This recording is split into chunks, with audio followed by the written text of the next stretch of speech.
Aleluia. Glória a Deus. Vira para o vizinho ao seu lado, faz a melhor cara de crente que você puder. Fala para ele, Deus vai falar o seu coração. Deus vai tocar a sua vida. Para não fazer acepção de pessoas, fala para o outro vizinho também. Glória a Deus. Glória a Deus. Prazer estar com vocês. Você pode sentar. Uma alegria estar com vocês mais uma vez. E nesse dia especial, o dia onde comemoramos os 500 anos da Reforma, algumas perspectivas importantes que eu e você precisamos ter. Eu aprendo com Jesus, quando o assunto é a ceia memorial da Nova Aliança, que nós precisamos aprender a olhar para trás. A Bíblia diz que nós temos que anunciar a morte do Senhor. É um episódio passado da história. Mas a gente também tem que olhar para frente. A Bíblia diz que quando celebramos a ceia, nós anunciamos a morte do Senhor até que Ele venha. Então, ao mesmo tempo que nós olhamos para trás e recordamos aquilo que já aconteceu, nós também olhamos para frente e alimentamos a expectativa do que está por vir.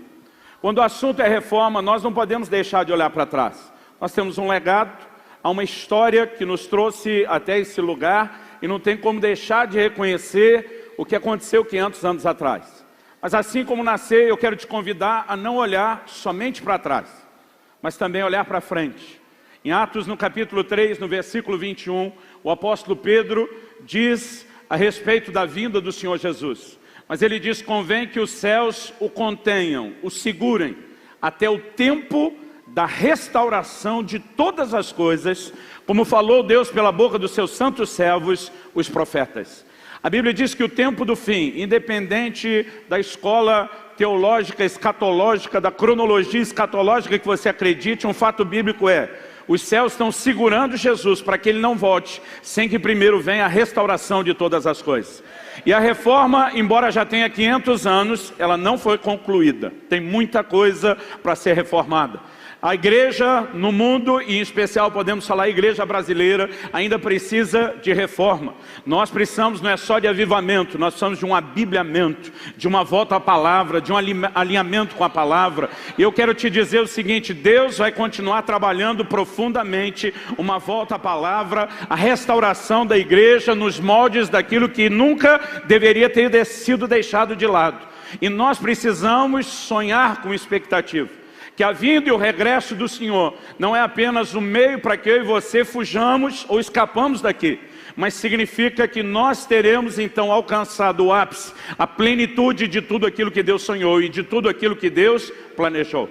E nessa última noite dessa série de eventos, eu quero falar a respeito da vinda do Senhor Jesus, e eu quero falar sobre alguns fatos que eu e você precisamos entender a respeito da vinda de Jesus. Abra sua Bíblia no livro de Atos, no capítulo 1, Atos dos Apóstolos, capítulo 1. Eu gostaria de ler a partir do versículo 3 até o versículo 11. Atos, capítulo 1,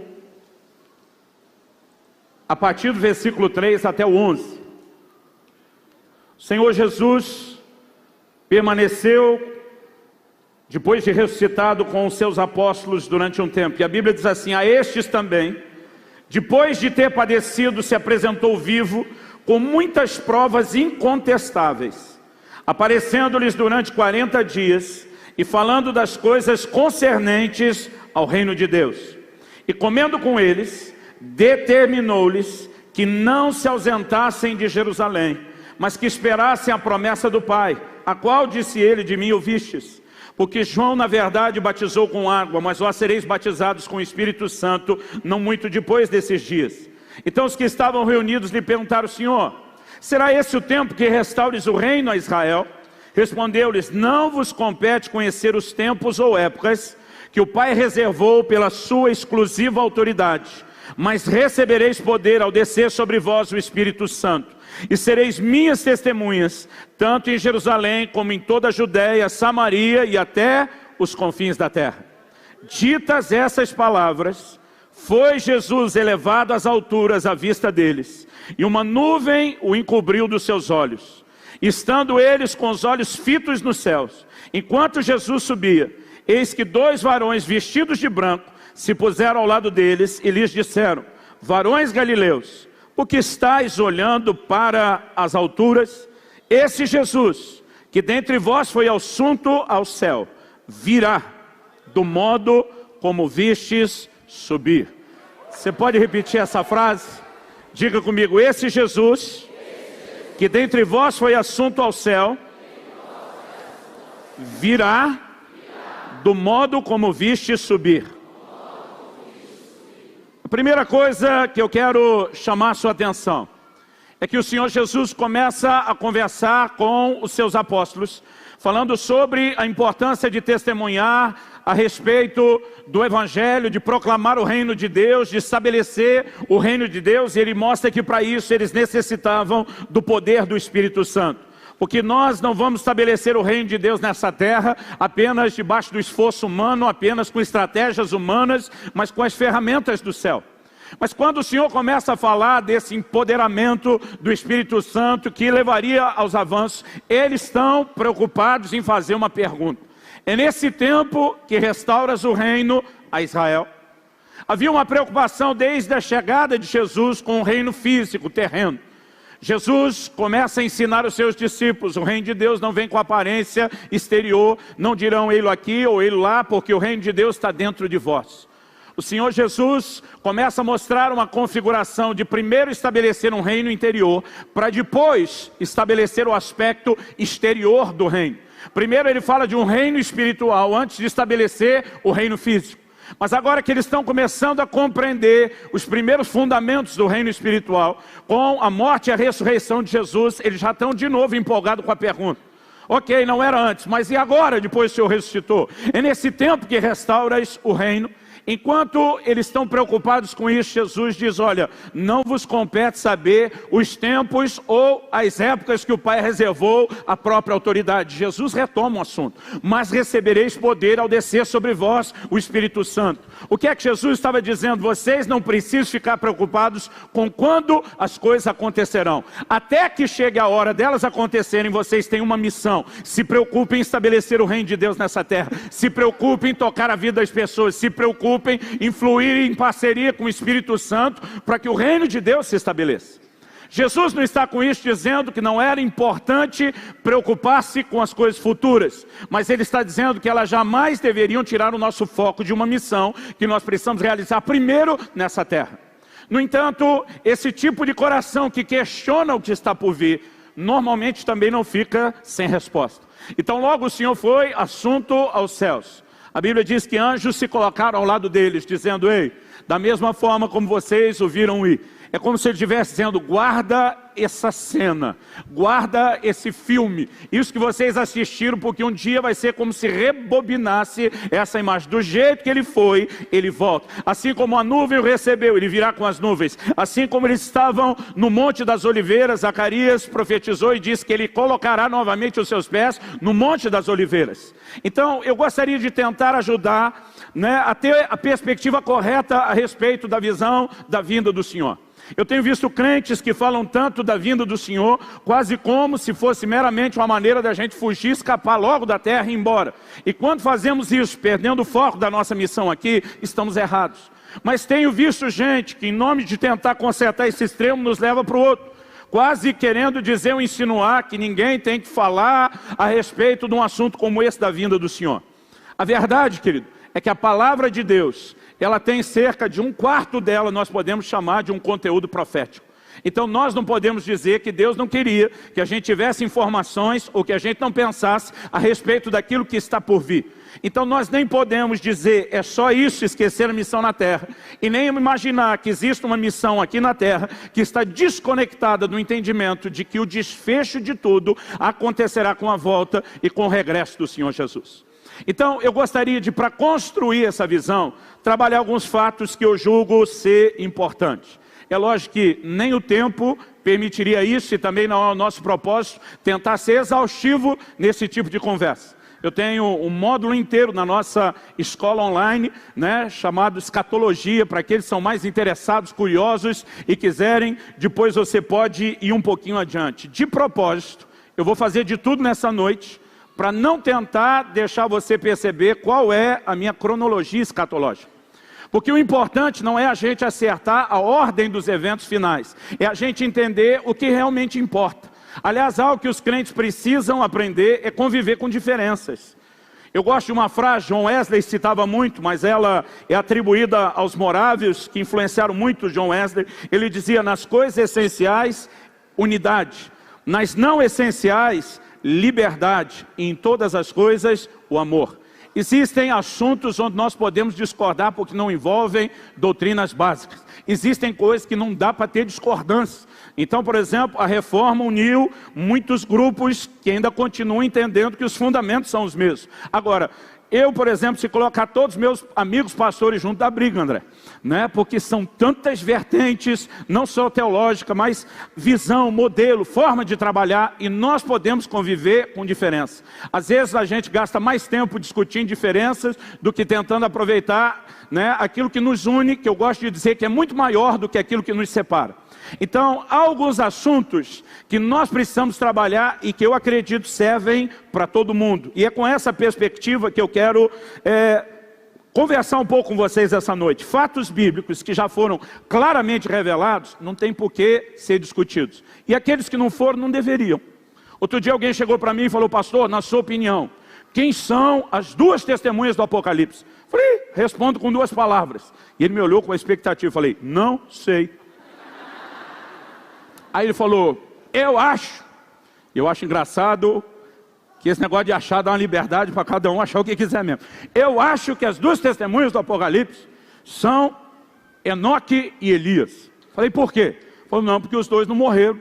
E a Bíblia diz que aos homens foi ordenado morrer. Então eles têm que voltar depois para morrer. Eu falei, amigo, deixa eu te dizer uma coisa. A minha Bíblia diz que Enoque foi trasladado para não ver a morte. O propósito era não ver. Agora tu quer matar o cara e dá um jeito de resolver isso, né? Então as pessoas ficam especulando em coisas que são completamente desnecessárias. Não é a nossa intenção. Primeiro fato que eu quero explorar aqui, que eu acredito que isso nós não podemos abrir mão. Há uma promessa de uma vinda de Jesus, de um retorno que é físico e literal. Tem muita gente espiritualizando o desfecho de todas as coisas, e não é bem que ele vem desse jeito que estão dizendo, e eu não quero nem gastar tempo especulando as razões pelas quais dizem isso. O que os anjos disseram aos apóstolos, do jeito que vocês o viram subir, quando o Senhor foi assunto ao céu, foi literal? Sim. Do jeito que vocês o viram subir, é exatamente esse jeito que ele vai voltar. Então nós precisamos entender que a palavra de Deus nos apresenta a visão de uma vinda ou de um retorno do Senhor, que também por sua vez é literal. Em segunda epístola de Paulo a Timóteo, no capítulo 4 e no versículo 8, a Bíblia diz, já agora a coroa da justiça me está guardada, a qual o Senhor reto juiz me dará naquele dia, e não somente a mim, mas também a todos quantos amam a sua vinda. Nós não precisamos apenas saber que vai acontecer uma vinda. Nós não precisamos apenas estar preparados para a vinda de Jesus. Paulo fala a respeito daqueles que amam essa vinda, que cultivam essa esperança. Em Filipenses 3:20 ele diz, nossa pátria está nos céus, de onde aguardamos um Salvador, o qual há de transformar o corpo da nossa humilhação para ser igual ao corpo da sua glória. A vinda do Senhor Jesus tem um lugar importante no desfecho do plano da redenção. E nós não podemos simplesmente chamá-la de algo não literal. Então, por exemplo, o que Deus começou em nós no processo de santificação, nós podemos resumir em etapas distintas. Quando eu e você nos convertemos, nós passamos por uma porta. Jesus disse que quem não nasce de novo não pode entrar no reino de Deus. Tem uma entrada, tem uma porta. Aliás, Jesus fala de uma porta e um caminho estreito para se chegar a um destino que ele chama que é alcançar a vida. Então, a vida cristã pode ser resumida em 3 aspectos: porta, caminho e alvo. A experiência que temos em cada um desses lugares são distintos. Na porta, eu e você vivemos uma santificação inicial. O apóstolo Paulo diz em 1 Coríntios 6:9, vocês foram santificados em o nome do Senhor Jesus e no Espírito do nosso Deus. Aliás, já no início da epístola ele diz, aos santificados em Cristo Jesus. Há uma experiência de santificação, onde Deus zerou o meu e o seu passado. Por favor, diga amém. Mas agora ele diz que nós fomos chamados para ser santos. Ele trabalha em 2 Coríntios dizendo que nós temos que aperfeiçoar a santidade. Então, não foi tudo resolvido quando passamos pela porta. Deus zerou o nosso passado, mas nos dá a oportunidade de crescermos. Há uma santificação que eu gosto de chamar de progressiva. Isaías capítulo 1, verso 18 diz: ainda que os vossos pecados tenham sido como escarlata ou carmesim, que eram talvez aquilo que mais tingia um tecido e dificilmente seria removido naquela época. O Senhor diz: eu os tornarei brancos como a neve e como a lã. E ali Isaías, pelo Espírito de Deus, dá 2 exemplos. Ele fala da neve, que é o que desce do alto. Fala dessa santificação inicial, que nos é imputada em Cristo Jesus. Mas depois ele fala da lã, que é o que brota de dentro para fora. É a santificação progressiva, é quando eu e você vamos sendo dominados pela natureza de Deus. Mas o processo não é só a porta e nem só o caminho. Haverá um desfecho. Romanos 8, 23 fala que assim como a criação geme aguardando a manifestação da glória do Senhor e dos filhos de Deus, nós que temos as primícias do Espírito também gememos. Gememos porque aguardando a adoção do corpo. Ou seja, a redenção do corpo, a adoção de filhos, a redenção do corpo. Isso nós ainda não experimentamos. Quando você tem a experiência aqui na porta e começa o caminho, você diz: eu nasci de novo, meu espírito foi regenerado, e foi mesmo. Agora, o problema é que às vezes tem alguns crentes tentando dizer: eu sou uma nova criatura, e ele não entende os mecanismos e o processo. O apóstolo Paulo fala do corpo do pecado, e com isso ele está dizendo o quê? Da explicação que Jesus deu para Nicodemos. Ele diz: Nicodemos, o que é nascido da carne é carne. Quando eu e você nascemos, Paulo explica isso em 1 Coríntios 15, nós estamos reproduzindo a natureza de Adão. Mas quando nascemos de novo, e a Bíblia diz: o que é nascido do Espírito é Espírito, nós temos a natureza do Senhor Jesus. O problema é que o seu espírito recriado habita ainda dentro de uma carcaça que a Bíblia chama de corruptível. Ela ainda não foi plenamente transformada, mas a Bíblia diz que é por ocasião da vinda do Senhor Jesus, que aquilo que é mortal se revestirá de imortalidade, que aquilo que é corruptível se revestirá de corruptibilidade. Quantos são gratos a Deus por aquilo que nos aguarda? Paulo diz: nossa pátria está nos céus. Eu citei agora há pouco, de onde aguardamos um Salvador, que vai transformar o corpo da nossa humilhação para ser igual ao corpo da sua glória. Mas se a vinda que estamos aguardando não é literal, todo o desdobramento e o desfecho da redenção será comprometido. Nós não podemos abrir mão de reconhecer que há uma vinda literal, há uma manifestação gloriosa. Ela não apenas deve ser esperada, nós não devemos apenas nos preparar, mas de acordo com Paulo, nós devemos amar a vinda do Senhor. Em Mateus, no capítulo 25, no versículo 31, Jesus diz: quando vier o Filho do Homem, na sua majestade, e todos os anjos com ele, então se assentará no trono da sua glória. Nós podemos citar, não é a ideia, não é o propósito, mas nós podemos citar aqui muitos textos que apontam uma vinda literal, uma vinda gloriosa. Aliás, há 2 diferentes palavras gregas no Novo Testamento para falar da vinda de Jesus. Uma muito usada é a palavra parousia. Normalmente ela aparece quando se fala da vinda do Senhor. Ela normalmente é traduzida como vinda. A outra é epifania, e ela normalmente está ligada àqueles textos que falam da manifestação do Senhor Jesus, da aparição, da revelação do Senhor. Mas nós estamos aguardando uma vinda literal, e juntamente com essa vinda literal, há acontecimentos correlacionados. Então a Bíblia diz: os mortos ressuscitarão, os que estiverem vivos serão transformados, porque há um desfecho da redenção do corpo. A palavra de Deus fala a respeito de um arrebatamento, independente de qual seja a sua cronologia teológica, porque nós temos os pré-tribulacionistas, os pós-tribulacionistas e os mid-tribulacionistas, fora os outros que nem tribulacionistas são, os amilenistas e assim por diante. Mas outro dia alguém perguntou: pastor, qual é a sua posição? Eu falei: eu tenho uma posição, mas por que você quer saber? Primeiro, que se for só para discutir, não vale a pena. Eu falei: o mais importante não é a gente acertar a cronologia dos eventos, é a gente preparar a igreja para o que quer que possa vir ou surgir. Algo que eu tenho dito para o meu povo: o que eu quero lá na frente não é ter acertado a cronologia, o que eu quero é ter preparado vocês para o que quer que vocês precisem. E um dia desses, eu citei uma parábola, uma alegoria, que meu irmão disse que ouviu, alguém me contou, já não sei nem mais de onde veio ou quem é o autor da frase. Mas ele disse, tem gente que gosta de beber café com leite, mas tem gente que tem manias de beber o café com leite que é diferente do outro. Por exemplo, tem aquela pessoa que gosta de pôr primeiro o café para depois pôr o leite. Ele é o pré-lácteo. O café vem antes do leite, ele é o pré-lácteo. Mas tem aquele que gosta de pôr primeiro o leite para depois pôr o café. Ele é o pós-lácteo. E tem aquele que consegue misturar os dois juntinho ao mesmo tempo e a mesma quantidade. Dizem que ele é o mid-lácteo. Irmão, deixa eu te dizer uma coisa, no final você vai beber café com leite, ok? Então, a minha intenção aqui, é óbvio que eu tenho a minha posição, mas eu quero te dizer, não é essa posição que nós temos que ficar pregando, proclamando. O que nós precisamos levar as pessoas a entender que Deus quer um povo preparado para aquilo que o aguarda. Há um grande desfecho da redenção com a vinda do Senhor Jesus. Isso tem que ser amado. Isso tem que ser apreciado, isso tem que ser desejado por cada um de nós. Quem crê concorda, diga amém. Há promessas desde o Velho Testamento que ainda não se cumpriram plenamente. Por exemplo, a gente costuma citar, especialmente perto do Natal, um filho vos nasceu, um menino se vos deu. Essa parte da profecia lá de Isaías 9 já se cumpriu? Com certeza, o Senhor Jesus já se manifestou.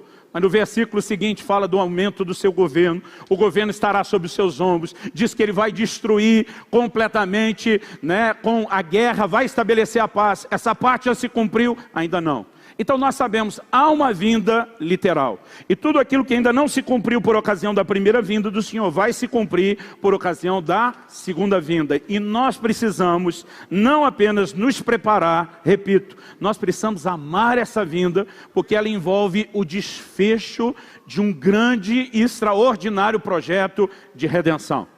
Agora, além de reconhecer que é uma vinda literal, e esse é o primeiro fato que eu quero explorar, a segunda coisa que eu acredito que eu e você precisamos reconhecer é que não há uma data estabelecida para essa vinda que possa se prever para mim e para você.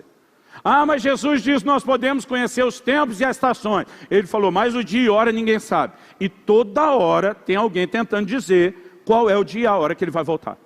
É impressionante. Jesus disse, né, daquele dia e hora ninguém sabe, nem o Filho, nem os anjos, só o Pai. Pensa no segredo que está bem guardado. Mas sempre tem alguém querendo dizer que descobriu o segredo e passar isso para frente. Irmãos, desde a primeira geração da era cristã, o que Deus ensinou a essas pessoas foi, e eu vou falar melhor sobre isso depois, viver na iminência do regresso do Senhor. Viver esperando que isso aconteça a qualquer momento. E viver esperando a volta do Senhor, geração após geração. Nós, vamos colocar isso nos devidos termos, não é desistir do que nós temos aqui. Outro dia eu estava falando sobre estar pronto para a vinda do Senhor Jesus. O irmão falou, vai você se preparando, que eu quero me dedicar a Deus aqui na terra. Eu falei, eu também quero me dedicar aqui. Uma coisa tem nada a ver com a outra. Eu falei, quando nós falamos de nos preparar para isso, se tivermos o devido entendimento, nós vamos estar entre o time que mais trabalha.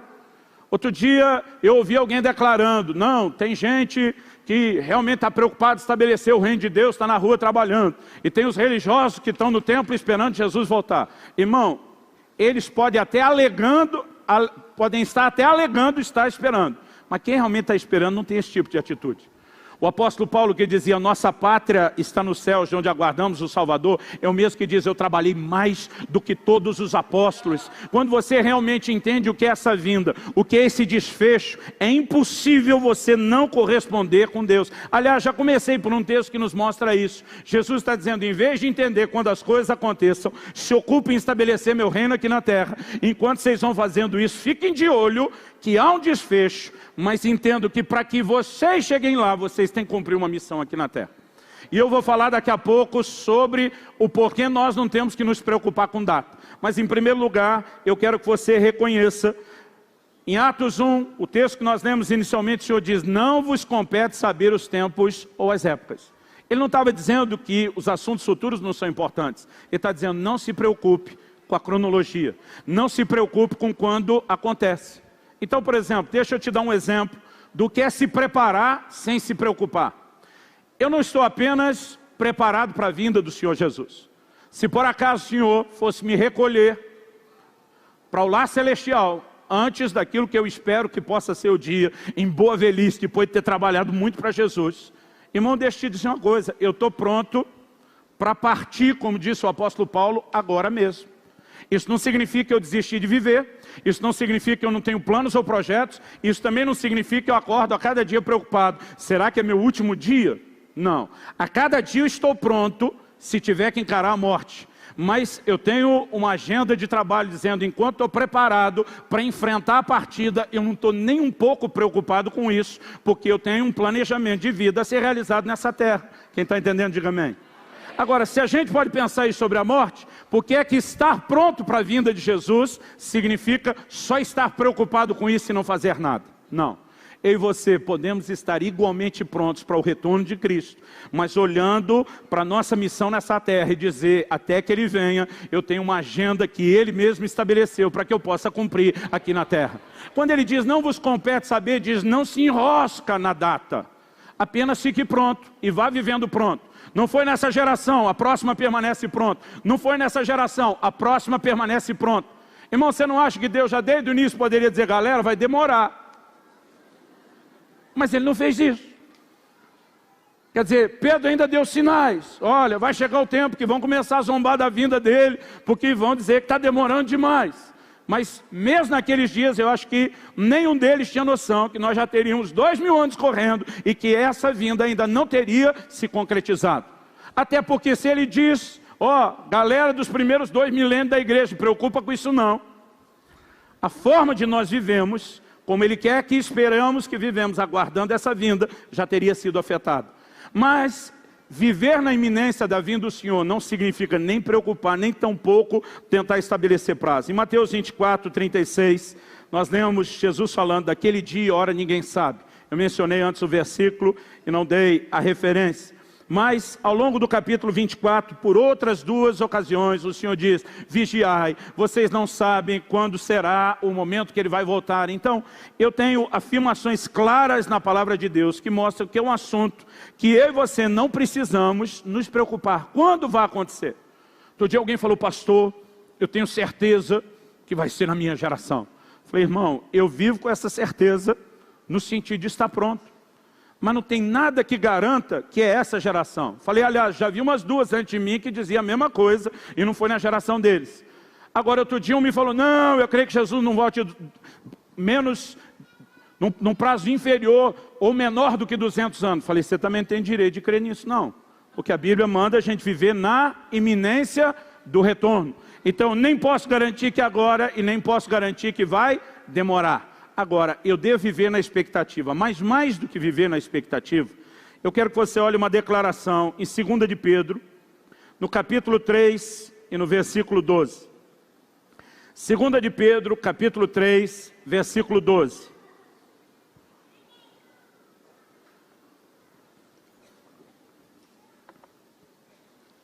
O apóstolo Pedro, nesse capítulo 3, ele está falando da vinda do Senhor.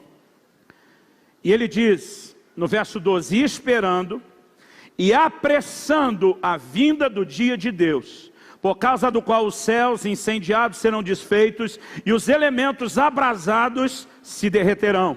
Nós, porém, segundo a sua promessa, esperamos novos céus, nova terra, nos quais habita a justiça. Que há uma vinda literal, já falamos sobre isso, não é nem assunto para discutir demais. Há acontecimentos correlacionados. Mas aqui no 12 ele diz, eu estou usando a versão atualizada. A NVI também diz assim, esperando e apressando a vinda do dia de Deus. Essa palavra espeudo, traduzida aqui como apressando, ela se por um lado significa apressar ou fazer com pressa, por outro fala de desejar ansiosamente. Então, algumas traduções, em vez de apressando a vinda do dia de Deus, optaram por desejando ardentemente a vinda do dia de Deus. Nós não podemos fazer doutrina baseada num versículo só, e nem tampouco na especulação do que seria uma tradução. Mas eu acredito que a ideia do apressando a vinda do dia de Deus cabe, não só por conta desse versículo ou da possibilidade de tradução. Nós normalmente, porque o Senhor falou daquele dia e hora ninguém sabe, a gente normalmente pensa, então tem dia e hora marcado. eu quero te apresentar uma forma de pensar a vinda do Senhor, que não é necessariamente algo que já está agendado, embora o Deus presciente, onisciente, inevitavelmente sabe tudo antes de acontecer. Mas eu quero talvez te ajudar a pensar de uma forma diferente o que é a vinda do Senhor. O próprio Jesus fez uma comparação e um paralelo, lá em Mateus 24, de 37 a 39, se você for rápido de endereço, abra lá comigo.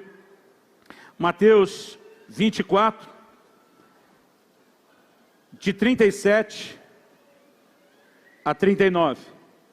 Ele diz assim: pois como foi nos dias de Noé, também será a vinda do Filho do Homem.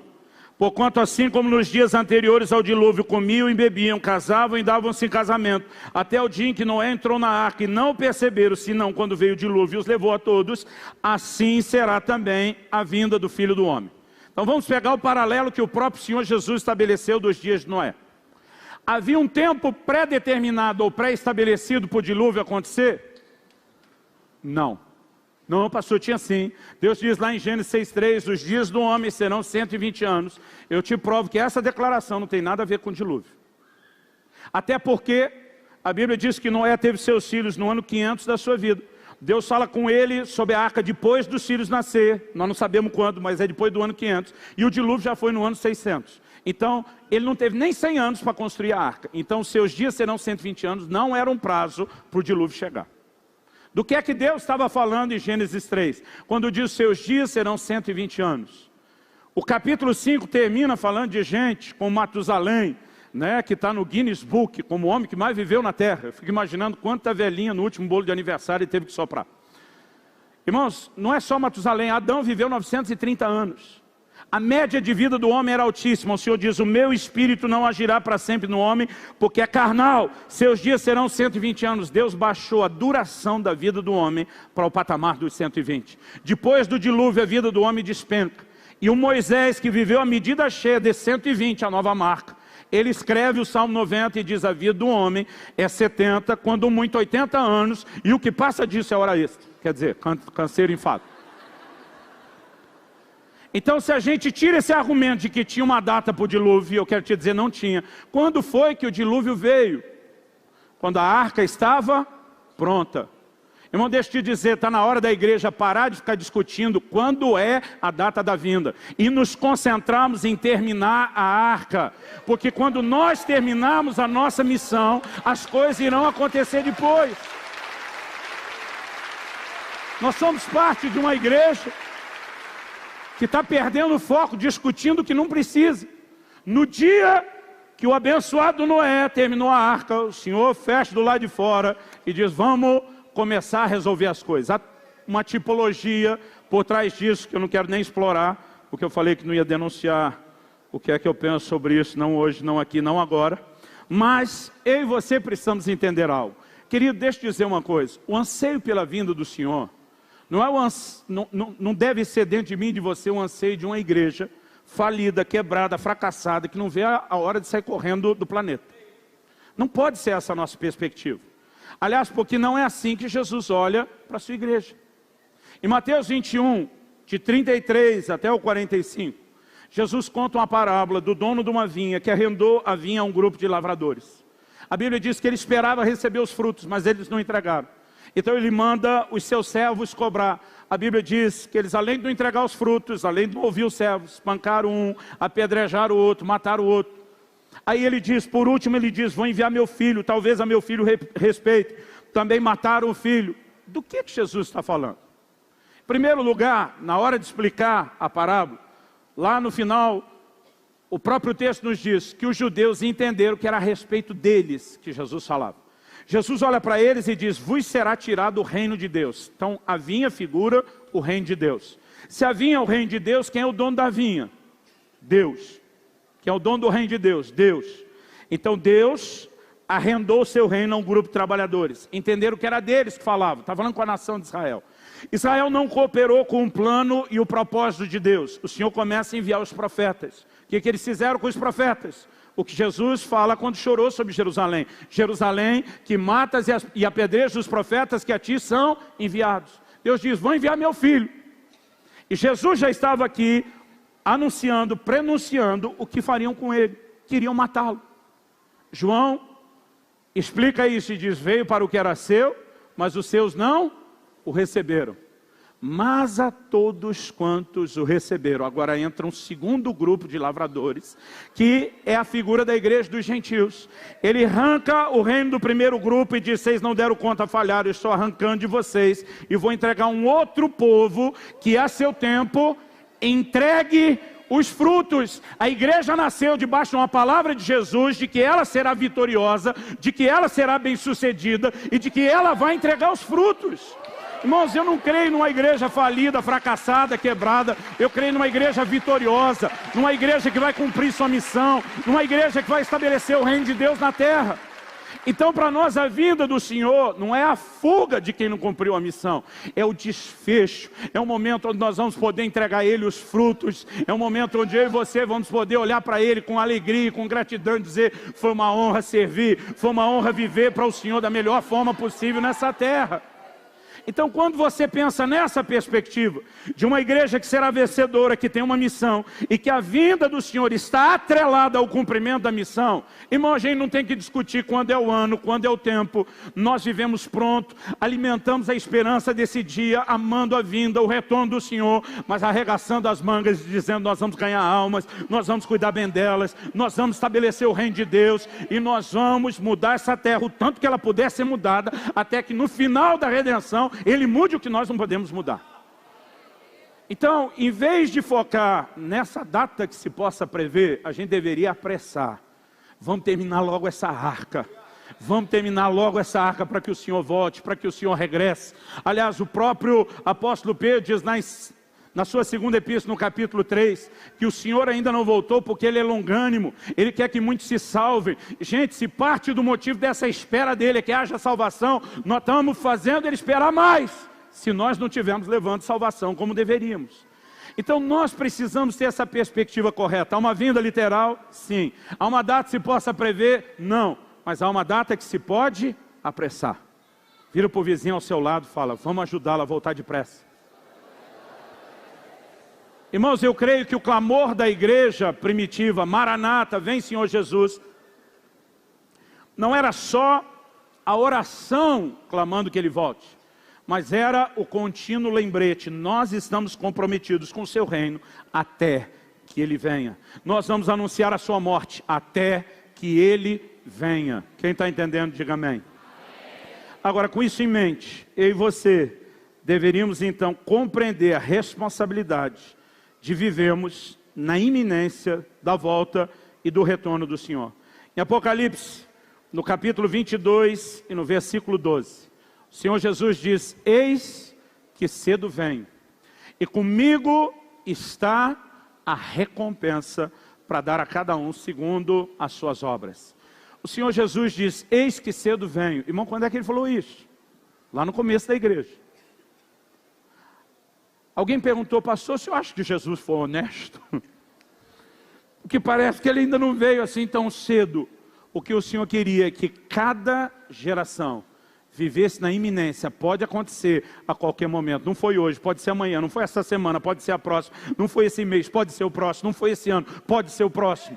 Mas não com aquela preocupação que nos tira da missão e do trabalho, mas que nos faça viver prontos e preparados. Então, viver na iminência é algo que o Senhor esperava para cada geração. Então, cada uma delas tinha a prontidão e o clamor. Vá comigo lá para Apocalipse 22, 17. Apocalipse 22, 17.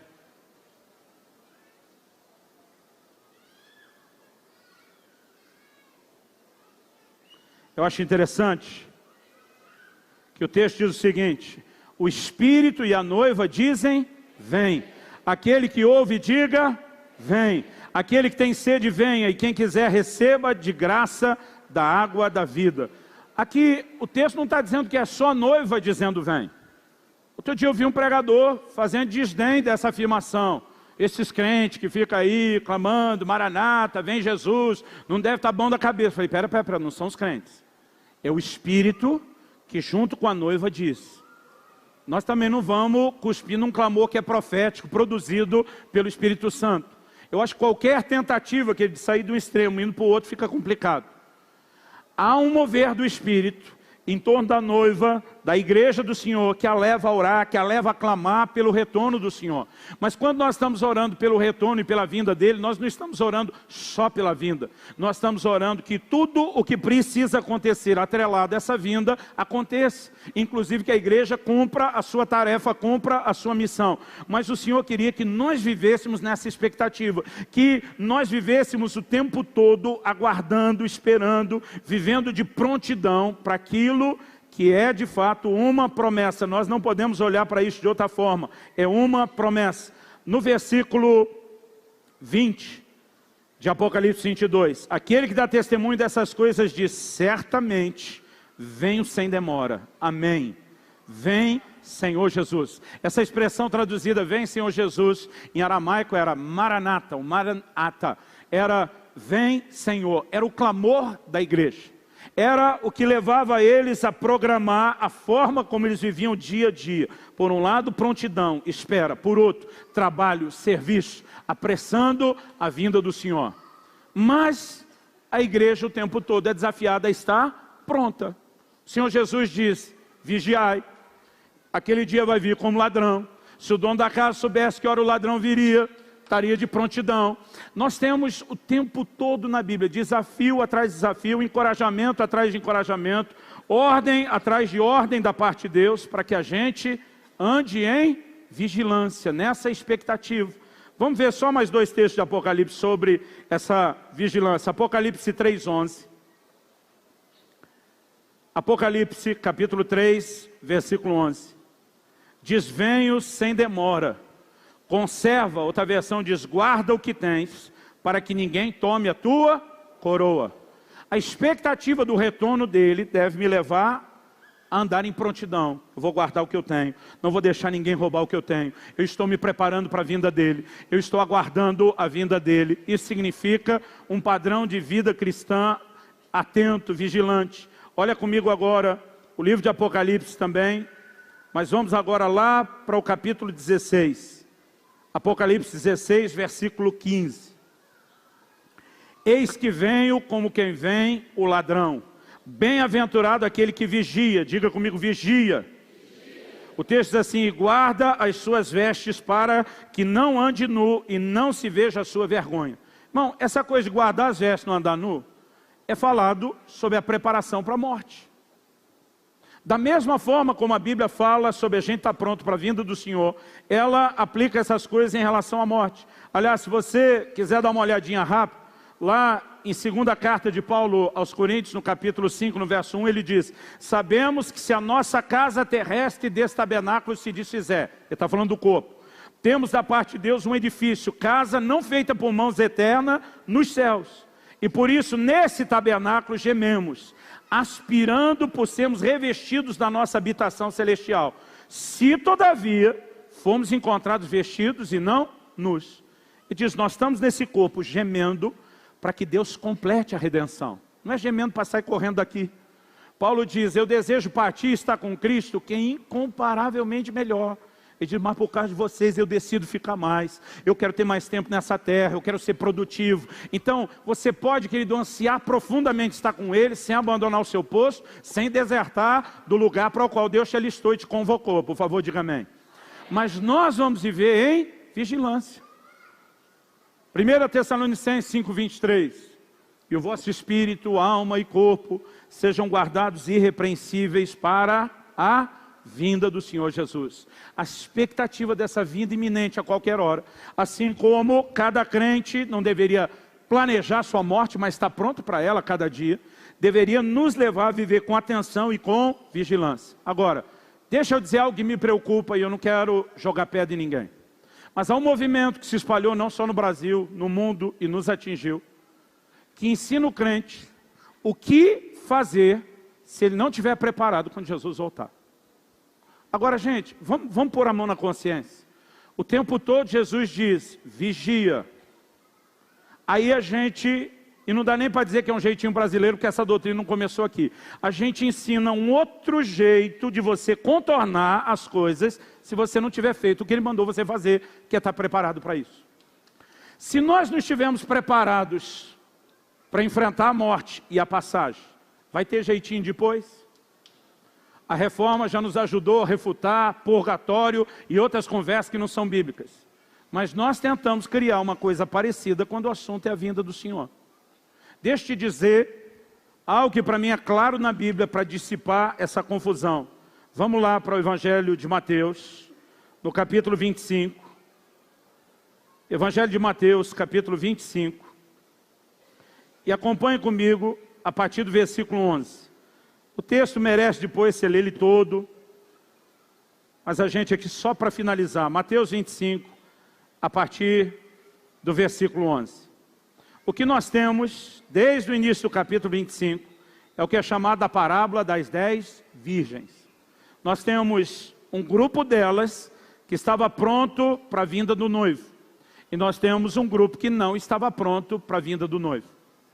O noivo veio como prometeu que viria. E deixa eu te dizer, Jesus virá como prometeu que há de vir. Por favor, diga amém. Agora, o grupo que estava pronto, entrou para estar com ele e celebrar as bodas. O que não estava pronto, ficou de fora. E tentaram dar um jeitinho. O versículo diz, 11. Mais tarde chegaram as virgens nécias, clamando, Senhor, abre-nos a porta. Mas ele respondeu, em verdade vos digo que não vos conheço. A porta foi aberta? Vou perguntar de novo, a porta foi aberta? O que ele responde? Vigiai, pois, porque não sabeis o dia e nem a hora. Sabe o que ele está dizendo?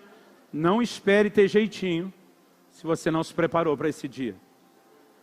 Irmão, eu disse que nós precisamos de muita reforma, e uma delas é refutar essa bobagem, de que se você não estiver preparado, você dá um jeito depois. Nós somos desde os primeiros dias em que o Senhor Jesus esteve na terra ensinando, preparados, exortados, desafiados a esperar esse dia, a estar pronto para esse dia. A gente resolve dizer, não, eu não sou, depois eu dou um outro jeito. Eu não consigo enxergar lugar nenhum da Bíblia que te dê uma segunda chance, assim como não há um purgatório. Nós precisamos viver na iminência desse dia, preparados, e precisamos viver com a mentalidade correta. Aquilo que estamos mirando no céu não vai tirar o nosso foco dessa terra, porque nós temos uma missão a ser cumprida aqui na terra, e na verdade os céus virão com poder sobre a terra quando concluímos a nossa missão. Mas nós vamos viver amando esse dia, desejando esse dia, sem se preocupar com quando acontece, mas dizendo, nós vamos estar preparados para ele e apressando esse dia. Quem está entendendo, diga amém.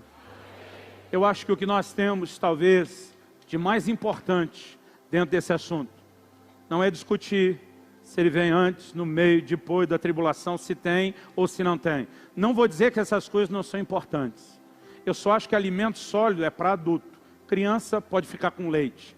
E às vezes a gente fica tentando despejar debates e embates teológicos na cabeça de gente que não entendeu nem o que está pronto. O que nós precisamos é resgatar essas coisas simples. Chamar o povo de volta. A dizer, Maranata, vem Senhor Jesus. Enquanto isso nós vamos trabalhando, dedicando, apressando o dia da vinda de Deus. Você pode dizer amém? Vamos ficar em pé para parecer que está acabando? Eu gostaria que nós orássemos juntos.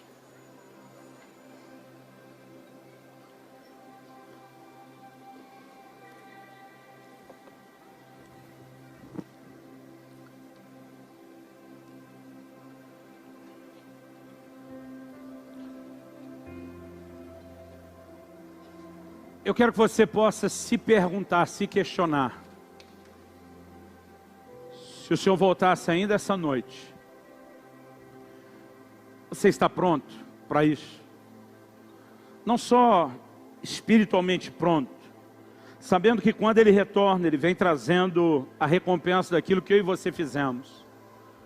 Você poderia encará-lo essa noite e dizer, Senhor, eu fiz tudo o que eu poderia ter feito pelo Seu reino? Como que está a sua vida espiritual, o seu relacionamento com Ele? São coisas que eu e você precisamos nos questionar o tempo todo. A gente não precisa esperar a hora da morte para estar preparado para ela. Paulo diz que toda vez vamos celebrar a ceia, que é o momento que anunciamos sua morte até que Ele venha. A gente tem que se examinar. Autoexame é o que o crente tem que fazer continuamente. Aliás, melhor até do que autoexame é o exame do alto. É quando a gente ora como salmista: sonda-me, ó Deus, conhece o meu coração, vê se há em mim algum caminho mau. Eu gostaria que você, nessa hora, realmente pudesse se colocar diante de Deus, dizendo: Espírito Santo, eu quero que o Senhor realmente tenha liberdade de não só aqui e agora, mas o tempo todo trabalhar dentro de mim, mostrando a minha condição, como está o meu coração. Nós muitas vezes deixamos alguns assuntos de lado por tempo demais. De repente a igreja regressa nessas coisas com tanta força que parece que não existe outro assunto. E daqui a pouco abandona. Quando eu era criança, os cânticos que nós mais cantávamos era a respeito da vinda do Senhor Jesus. Porque nós estávamos resgatando algo abandonado. Mas de repente alguns exageraram tanto na ênfase, que a nova geração foi dizendo: vamos acalmar esse negócio. A verdade é que nós precisamos viver na iminência desse regresso. Eu tenho um pastor amigo, não estou falando de alguém não convertido nem desviado, um pastor no ministério, e um ministério de expressão. Um dia ele estava na sala de casa, desceu do sobrado que ele mora para tomar água lá na cozinha, e quando desceu, ele se deparou com um anjo de Deus na sua sala. Ele foi falar alguma coisa, o anjo fez sinal para ele ficar quieto. Ele só disse para ele: vem comigo. O anjo subiu a escada e ele atrás. Entrou no quarto, a mulher estava lá, o filho pequeno tinha ido aquela noite, estava na cama. Ele apontou para os dois e diz: você prega a vinda de Jesus. Se ela tivesse acontecido hoje, ela e ele teriam ido encontrar com o Senhor. Você não. Esse camarada passou 3 semanas chorando em profundo arrependimento. No ministério, querido. Mas nós podemos, às vezes, simplesmente começar a nos desconectar do Senhor e nos perder. A verdade é que eu e você não precisamos esperar a coisa chegar a um ponto tão contundente como esse. A Bíblia diz: quem tem ouvidos para ouvir, ouça o que o Espírito diz às igrejas. E parte dessas mensagens é sempre nos recordando que Ele virá novamente e que Ele tem um propósito a cumprir. Eu quero que você ore no seu lugar. Eu quero que você fale com Deus agora no seu lugar. E qualquer conserto que você entenda ser necessário, eu quero te encorajar a fazer exatamente nesse momento. Amém? Não fique sem orar. Pai, a Tua palavra foi lançada e anunciada. A nossa intenção, ó Deus, não é gerar nenhum tipo de debate, de questionamento doutrinário. É apenas recordar que mais do que essa parte boa da reforma que já aconteceu, ainda há muita restauração a acontecer até que o Senhor volte. Ainda há muito trabalho a ser feito até que o Senhor volte. E nós queremos hoje, como igreja, mais uma vez dizer: Maranata, vem Senhor Jesus. Mas dizer que enquanto clamamos pelo seu regresso, queremos te esperar prontos, vivendo a iminência desse retorno, numa vida de santidade, mas também numa vida de devoção, de entrega, de dedicação e de serviço que te honre e te glorifique. Espírito Santo, eu oro que nessa noite a tua voz e não o discurso de um homem fale profundamente ao coração de cada um. Um chamado ao conserto, um chamado a um zelo e a dedicação maior. Entre com força não apenas na nossa mente, não apenas na nossa razão, mas no íntimo do coração. De forma que te honre, que te exalte, que te glorifique e que proporcione restauração que o Senhor planejou para o coração de muitos. Não apenas aqueles que estão aqui agora, aqueles que nos acompanham pela televisão, pela internet. Eu oro pelo agir do Teu Espírito Santo essa hora. E eu oro por conserto. Em nome de Jesus. Em nome de Jesus. E para a glória de Deus. Enquanto você ora, eu quero fazer uma pergunta. Talvez haja alguém aqui essa noite que se afastou do Senhor Jesus, que se desviou. Você não acordou necessariamente uma manhã planejando chutar o balde, abortar, desistir de tudo, mas as coisas foram se esfriando. E quando você viu, estava longe, distante, e o pior, com vergonha de Deus, com vergonha dos irmãos, vergonha de voltar para a igreja, e parece que foi uma bola de neve.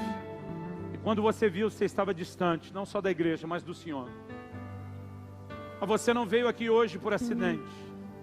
O Senhor te trouxe a esse lugar. E esse barulho que está acontecendo dentro de você aí, o discurso de um homem não poderia produzir. Esse é o Espírito Santo de Deus te chamando de volta. Ou talvez você esteja hoje aqui e ainda não entregou sua vida a Jesus. Você precisa mais do que simpatizar ou respeitar Jesus.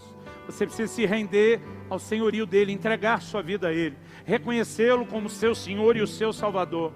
Mas se você ainda não entregou sua vida a Jesus, eu gostaria de dar a você uma oportunidade de entregar sua vida a Jesus. Alguém aqui hoje que quer tomar uma dessas duas decisões, de entregar sua vida a Cristo ou de voltar para Jesus? Se houver, levante bem alto sua mão. Eu quero poder ver a sua mão. Nós queremos orar com você. Quantos querem hoje tomar essa decisão? Levante bem alto sua mão. Não se acanhe. Jesus diz: todo aquele que me confessar diante dos homens, eu também o confessarei diante do meu Pai e dos anjos que estão nos céus. Mas todo aquele que me negar diante dos homens, eu também o negarei. Às vezes as pessoas perguntam: pastor, tem que ser público? Eu digo: tem que ser público. Mas isso não é para constranger você. Na verdade, Jesus diz: a festa nos céus quando o pecador se arrepende. E para nós no culto é um momento de alegria. Eu não consigo com as luzes ver. Eu vou pedir mais do que erguer a mão. Eu vou pedir que bem depressa, você quer tomar essa decisão, saia do seu lugar e venha à frente. Mesmo quem estiver na galeria, eu quero pedir, se alguém viu alguém levantar a mão, vamos ajudar essas pessoas a rapidamente vir para cá. Rapidamente, vamos ajudá-los a chegar aqui. Você que precisa de reconciliação ou entregar a sua vida ao Senhor Jesus, saia do seu lugar o mais rápido que você puder e venha aqui à frente. Enquanto eles se dirigem para cá, André, eu queria que você pudesse ter essa honra e o privilégio de conduzi-los nesse momento final, nessa decisão final. Glória a Jesus. Glória a Jesus. Aleluia.